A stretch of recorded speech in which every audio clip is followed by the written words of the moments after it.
नमस्कार, बहुत स्वागत है आपका। आप देख रहे हैं धर्मा सन्मार्ग। 26 मई 2021 को साल का पहला चंद्र ग्रहण लग रहा है और ये ग्रहण का धार्मिक महत्व बहुत ज़्यादा है। वैसे तो ग्रहण भारत में दिखाई नहीं देगा तो सूतक काल भी यहाँ लागू नहीं होगा। ज्योतिष की माने तो उन्हीं ग्रहणों का धार्मिक महत्व होता है जो खुली आंखों से देखा जा सकता है। वैसे तो किसी भी मंदिर के कपाट बंद नहीं होंगे और सूतक भी नहीं लग रहा है, लेकिन वृश्चिक राशि और अनुराधा नक्षत्र में ये ग्रहण लगेगा तो वृश्चिक राशि और अनुराधा नक्षत्र में जन्म लेने वालों को थोड़ा सावधान रहना होगा, क्योंकि बहुत सारी राशियों पर ग्रहण का नकारात्मक प्रभाव है। तो ऐसे में हनुमान चालीसा ग्रहण के वक्त जरूर पढ़ें और स्नान करने के बाद भी पढ़ें। बुधवार के दिन भगवान गणेश जी की आराधना का दिन है और इस दिन बहुत तरह के प्रयोग किए जाते हैं जीवन की समस्त समस्याओं से बाहर निकलने के लिए।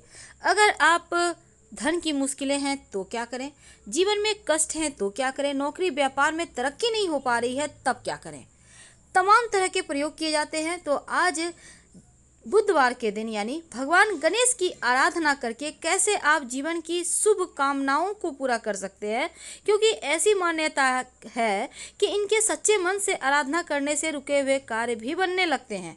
तो चलिए शुरुआत करते हैं।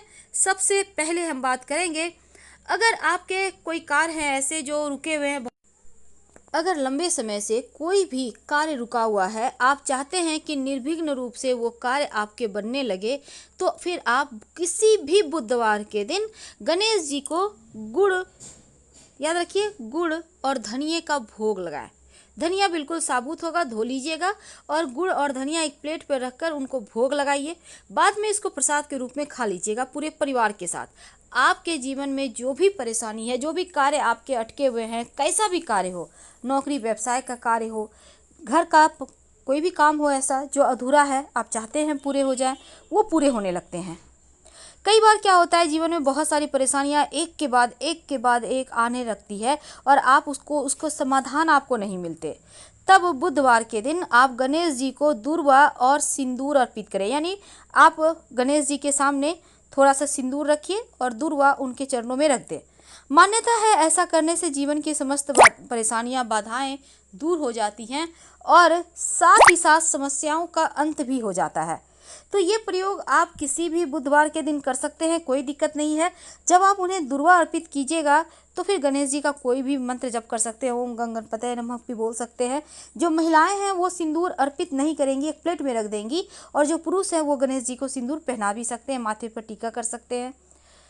अब जीवन में कई बार क्या होता है, आपके जो धन की परेशानी है, नौकरी व्यापार में भी बहुत मुश्किलें हैं, अच्छे से चलते नहीं, धन है कि आते ही नहीं, अटक गए हैं, धन आते आते भी आपको नहीं मिल पा रहा है, तब गणेश जी को एक कटोरी में थोड़ा सा घी और उसी के साथ थोड़ा सा गुड़ रखकर भोग लगा दें।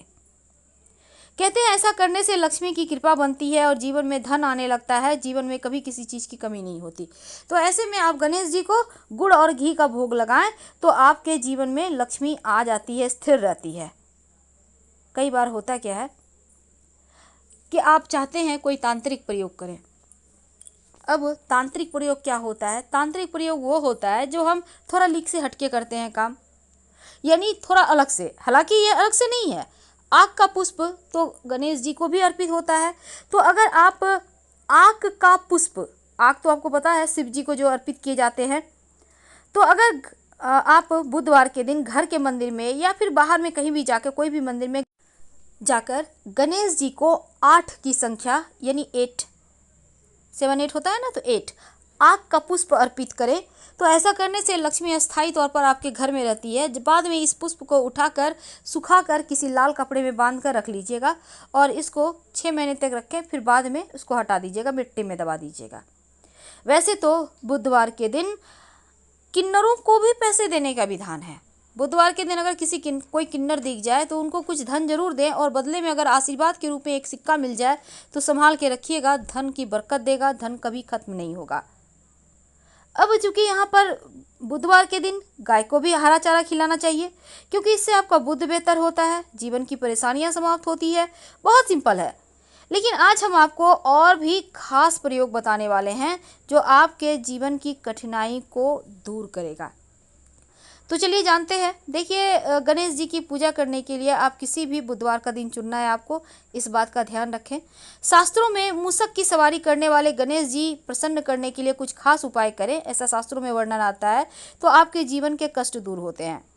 अब मनोवांछित कामनाओं की पूर्ति के लिए, नौकरी रोजगार में बरकत के लिए, आप अगर आपके जीवन में ऐसा कुछ कष्ट है तो आप बुधवार के दिन गणेश जी को मूंग के लड्डू का भोग लगाएं। अगर मूंग का लड्डू ना हो तो हरा मूंग ही उनके सामने थोड़ा सा रख दें, तो आप मूंग रख सकते हैं, या फिर आप चाहें तो एक गुड़ की डली का भोग लगा दें।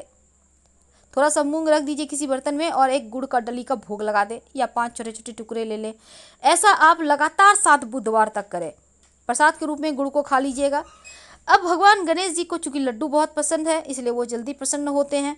और अगर आप मूंग अर्पित करते हैं तो बुध ग्रह का दोष समाप्त होता है। बाद में उस मूंग को क्या करेंगे, उसको आप या तो चिड़िया को दे दें, या फिर पानी में भिगोकर वो जब फूल जाए तो उसको आप खा भी सकते हैं, कोई दिक्कत नहीं, वो प्रसाद है। तो इस तरह से आपका बुध भी बेहतर हो जाएगा, धन की मुश्किलें दूर हो जाएगी, सही समय पर सही डिसीजन ले पाएंगे। अब जीवन में कभी कभी बहुत सारे विघ्न बाधाएं आते हैं, एक के बाद एक आप निकल नहीं पाते। एक बाधाओं को पार कीजिए नहीं कि दूसरा शुरू, लगेगा जैसे गेम चल रहा है लाइफ में।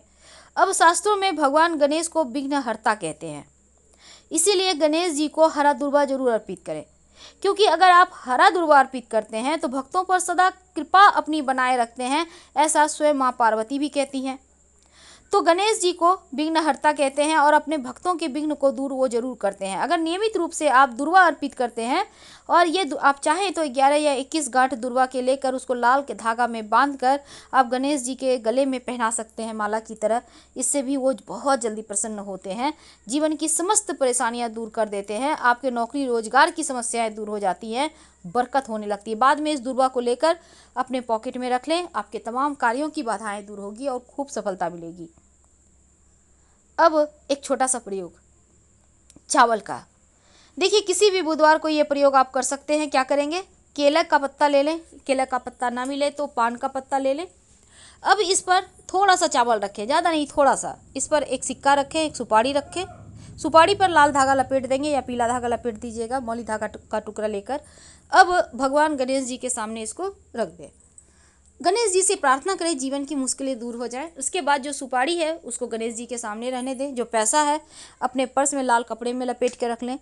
जो चावल है उसको आप खीर बनाकर खा लें, या फिर अपने घर के जहाँ चावल यूज होता है खाने में बनाने के लिए उसी डब्बे में डाल दें। और जो पत्ता है उसको आप कहीं मिट्टी में दबा दीजिएगा। तो ये सिंपल सा प्रयोग है, ये धन की मुश्किलों को दूर करेगा। ये जो आपने गणेश जी को चावल, पैसा और सुपारी अर्पित किया, सुपारी को रखिएगा गणेश जी के पास, और जब भी आप कोई ज़रूरी काम से घर से निकले तो इस सुपारी को अपने पॉकेट में लेकर निकलिएगा। आपके जीवन के जो भी ज़रूरी काम है, जो परेशानियां हैं, वो समाप्त होगी, आपके कार्य निर्विघ्न रूप से पूरे होने लगेंगे। तो बहुत छोटे प्रयोग हैं, लेकिन इसके फल आपको क्विक मिलेंगे, रिजल्ट क्विक मिलेंगे। देखिए, चावल को अक्षत भी कहते हैं, और जिसका संबंध चंद्रमा से होता है। शुभ कार्यों के पहले अक्षत का प्रयोग होता है, और कहा जाता है अगर चावल का दान किया जाए तो घर में धन धान्य की कमी नहीं होती। तो ग्रहण के बाद आप चावल का दान कर सकते हैं, या फिर आप चाहें तो पास के किसी मंदिर में रखाइए। ग्रहण के बाद दूध का भी दान करने का विधान है, इससे माँ लक्ष्मी की कृपा बरसती है। तो आप इसको भी पास के मंदिर में रखा सकते हैं। वैसे तो आपकी मर्जी है, आपसे जो बन पड़े वही कीजिए। आप चाहें तो शक्कर भी पास के मंदिर में रखा सकते हैं, और मान सम्मान की वृद्धि होगी, धन आएगा, विकट समस्याओं का समाधान हो जाएगा। घर में जब ग्रहण खत्म हो जाए तो घर के पास मौजूद किसी भी मंदिर में पूजा दान करने से हो जाएगा। और गाय को आप रोटी भी खिला सकते हैं, इससे भी माँ लक्ष्मी की कृपा बरसेगी। लेकिन एक बात याद रखिएगा, घर में खुशनुमा माहौल बनाए रखने के लिए तुलसी के पौधे के पास दीपक जरूर जलाइएगा, ग्रहण जब समाप्त हो जाए उसके बाद स्नान करके। धन्यवाद, फिर मिलेंगे।